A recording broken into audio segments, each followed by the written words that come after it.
Прикуривайте, уебаны. О, как следует прикуриваем. Гниды, бля.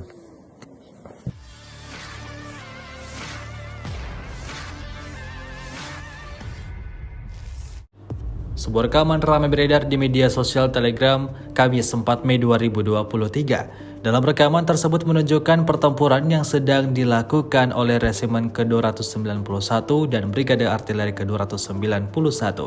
Tembakan pertama dari tempat pengintaian musuh berhasil dipukul mundur ke arah Zaporizhzhia.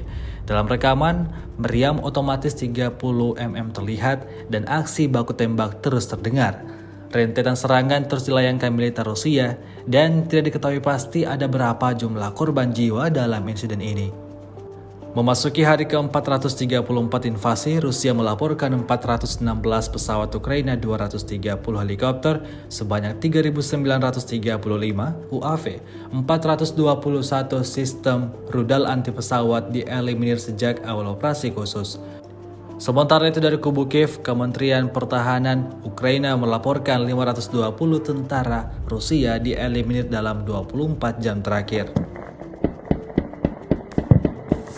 Прикуривайте. Ой, прикуривайте, уебаны.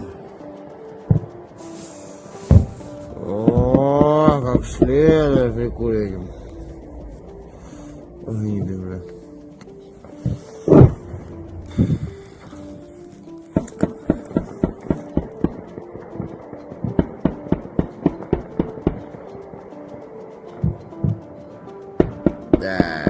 Да, сука.